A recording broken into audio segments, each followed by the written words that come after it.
Well, breaking news, perpetrating the worst, most egregious trade in all of sports history is likely to get you fired.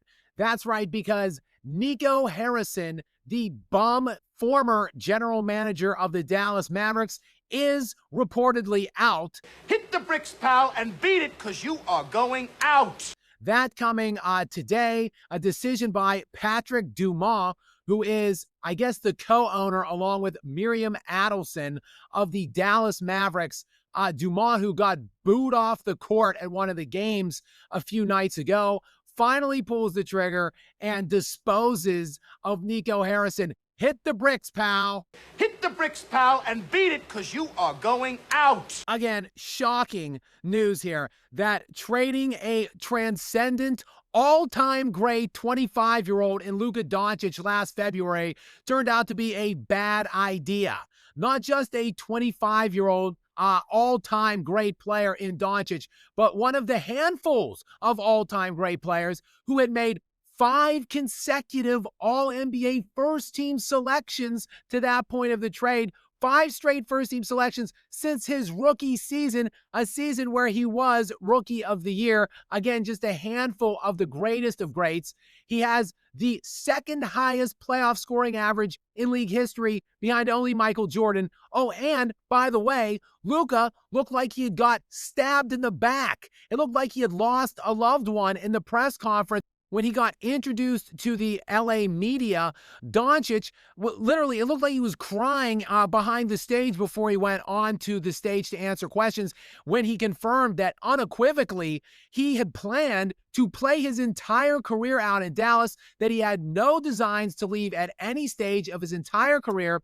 Of course, Nico Harrison not only made that decision to move on from Luka Doncic, but he did so in getting one of the most outrageous, pathetic packages you would ever see in any trade, specifically one involving such an elite player at such a young age. Anthony Davis, who is, yes, a fringe first-team All-NBA performer in his own right, when he is healthy, but that is a massive caveat, when he is healthy, because guess what, Nico? He hasn't been healthy since you made the move. He has played in 14 total games at this point of the Mavericks, 46 possible games that he could have appeared in since that deal was executed. So making a deal like that, which is highly speculative and banking on a guy who is never healthy, remaining healthy, turns out, yes, also a bad move. The Mavericks also, of course, took back Max Christie, who is a nice little role player, and they got one single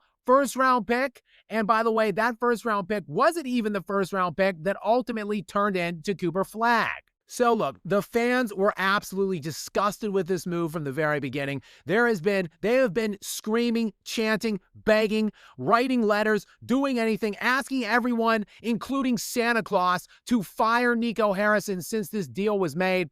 Fire Nico! And most recently, the chants rang out during a game. It's essentially been ongoing again since last February when they traded Luka Doncic, the fire Nico chants. And again, Patrick Dumas finally gives the fans what they've been asking for, grants their wish, and Nico Harrison is reportedly out.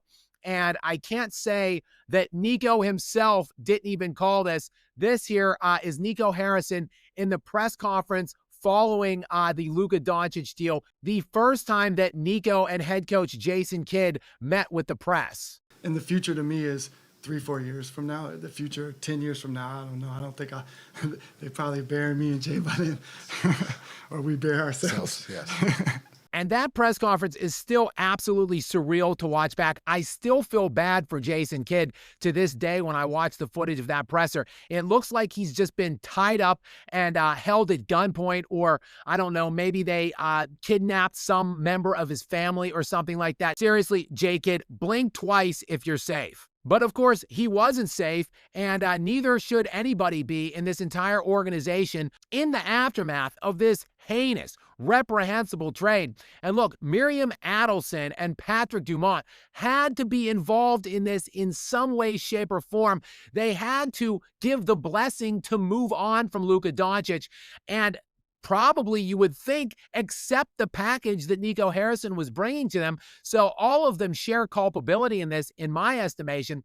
And to compound matters, after that trade was made, it couldn't have gone any worse, obviously. They couldn't have looked any worse. Luka, of course, looked like a wounded animal in that press conference that I highlighted earlier. It looked like he was just dead inside, and he wanted no part of being moved from Dallas. So he looked good from the very get-go. He continued to take the high road, and he refused to take the bait or denigrate the Mavericks or any of their front office personnel in the aftermath. Just classy from the get-go for Luka Doncic after that trade was made. I mean, that's their decision, so I have no comment on that. They made the decision. I don't know why. But that's their decision, so I can't do nothing about it. And Nico, on the other hand, was reportedly continuing to badmouth Luka in the weeks that followed that trade, and basically in the justification that he made the trade, calling Luka Doncic fat and unserious about his conditioning, not expecting that Luka was going to age very gracefully in the NBA. And, well, Nico, that's a take that didn't age very gracefully by you, because this cat lost like 50-plus pounds in the offseason. He was reportedly not even playing with a basketball. He was out on the court just working on moves with no ball like Shep in Above the Rim, while working out at the gym more than he had on the basketball court for the first time in his life. He came back in the best shape of his entire life. And now here we are in this season through, about the first month or so, or at least we're approaching the first month played. And the Lakers, who haven't had LeBron James for the entire season, who Austin Reeves has missed some games in between, the Lakers are in 4th place in the Western Conference, and they are 8-3 behind Luka Doncic's near 37-point triple-double to this point. He's averaging 37 points per game, 9 rebounds, and 9 assists at this point. And the Lakers are in the 4 seed by themselves, while the Dallas Mavericks are basically the exact antithesis of the Lakers. They're the exact reverse of the Lakers' record, with LA sporting that 8-3 mark. The Mavericks are 3-8 and in 14th place in the Western Conference. Just a sheer and utter train wreck of a trade. And look, this isn't coming out of nowhere. There was rampant speculation by many, me included, that this was going to age like milk. Or hey, is there anything that ages worse than milk? Because that's what this trade was speculated to age like when it was made. It's going even worse, because many thought the Mavericks could at least be like a fringe contender or a competitive team this year, maybe slip into the playoffs in the 6 through 8 seed and make some noise. Not looking good, Dallas. Not looking good, Nico. And obviously Nico is going to be collecting his pink slip sometime today.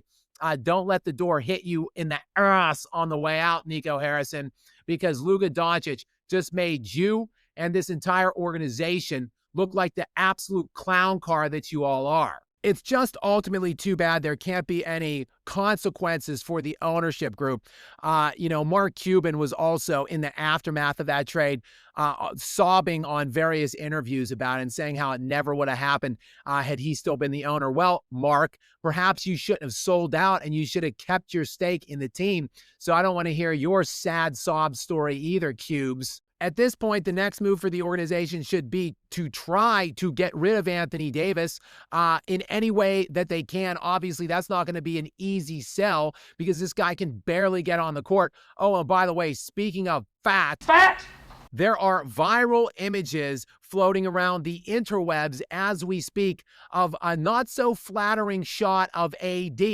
Looks like he is not in the best shape and conditioning himself, so that couldn't be a worse look for him. A guy who is never healthy, who can't get on the court right now, and he doesn't look like he is in the best shape for him. This fat son of a bitch! However, in this age of AI, you never really can tell what's real and what isn't. What we know is he can't play. He is living up to that moniker bestowed to him by Charles Barkley of Street Clothes Anthony Davis. Call him Anthony Street Clothes Davis because he's always in street clothes. And who knows if this guy is ever going to be right again. But the Dallas Mavericks should try to just move on from him.